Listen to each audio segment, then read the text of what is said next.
আসসালামু আলাইকুম। চাকুরির নতুন একটি নিয়োগ বিজ্ঞপ্তিতে আপনাকে স্বাগত। বাংলাদেশ ব্যাংকে নতুন একটি নিয়োগ বিজ্ঞপ্তি প্রকাশ করা হয়েছে।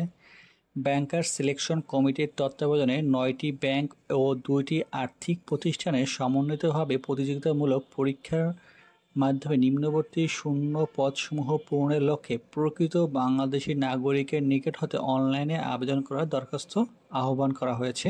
পদের নাম সিনিয়র অফিসার সাধারণ, জব আইডি 10220, যা আবেদন ফি প্রদানের সময় নির্ধারিত স্থানে ব্যবহার করতে হবে। পদের সংখ্যা 1554টি, সোনালী ব্যাংকে 422টি, অগ্রণী ব্যাংকে 400টি, কৃষি ব্যাংকে 242টি, রাজশাহী কৃষি উন্নয়ন ব্যাংকে 190টি, আনসার ভিডিপি উন্নয়ন ব্যাংকে 189টি, বাংলাদেশ ডেভেলপমেন্ট ব্যাংক পিএলসি 26টি, কর্মসংস্থান ব্যাংক 24টি, বেসিক ব্যাংক পিএলসি 20টি, প্রবাসী কল্যাণ ব্যাংক 60টি, ইনভেস্টমেন্ট কর্পোরেশন বাংলাদেশ 19টি, বাংলাদেশ হাউজিং বিল্ডিং ফাইন্যান্স কর্পোরেশনে 15টি।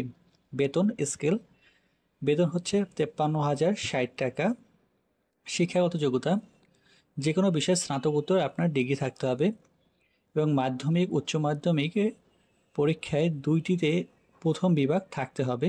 কোনো পর্যায়ে তৃতীয় বিভাগ গ্রহণযোগ্য হবে না।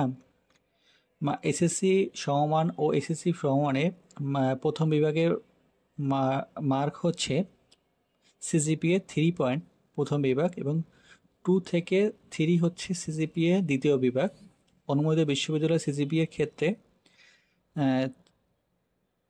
4 আউট অফ 4-এর ভিতরে 3 হচ্ছে প্রথম বিভাগ এবং আউট অফ 2.5 থেকে 3 পয়েন্ট সিজিপিএ হচ্ছে দ্বিতীয় বিভাগ। আর অর্জিত পয়েন্ট যদি সিজিপিএ যদি আপনার 5 হয় সেক্ষেত্রে প্রথম বিভাগ হচ্ছে 3.75 এবং দ্বিতীয় বিভাগের ক্ষেত্রে 2.81 থেকে 3.75-এর কম দ্বিতীয় বিভাগ বলে গণ্য করা হবে। প্রার্থীর বয়স 18/11/2024 তারিখে সর্বনিম্ন 21 বছর এবং সর্বোচ্চ 32 বছর হতে হবে। আবেদন ফি দাখিলের শেষ তারিখ হচ্ছে 30/1/2025 রাত 11:59। পেমেন্ট ভেরিফাই এবং ট্র্যাকিং পেজের সংগ্রহের শেষ তারিখ হচ্ছে 5/2/2025 রাত 11:59। আবেদন ফি হচ্ছে 200 টাকা এবং এটি ডাচ বাংলার মাধ্যমে পরিশোধ করতে হবে।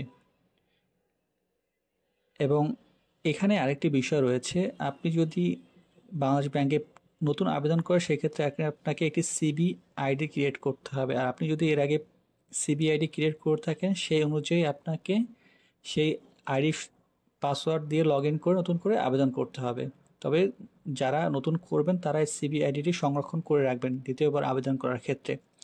প্রার্থীর নাম ও পিতা মাতার নাম অবশ্যই আপনার এসএসসি পত্রের সনদে যেরকম আছে সেই অনুযায়ী কিন্তু আপনাকে পূরণ করতে হবে এবং প্রার্থীর ঠিকানা কিন্তু আপনার বর্তমান ঠিকানা যেটা আছে সেটা উল্লেখ করতে হবে এবং স্থায়ী ঠিকানাও কিন্তু আপনার এই পৌরসভা ইউনিয়ন চেয়ারম্যান যেগুলো আছে উল্লেখিত যে ঠিকানা স্থায়ীভাবে উল্লেখ করা আছে সেটি লিখতে হবে এবং আবেদন ফর্ম পূরণ করার সময় দিতে হবে। অনলাইনে রেজিস্ট্রেশন করার জন্য erecruitment.bd.org থেকে আবেদন করতে পারবেন।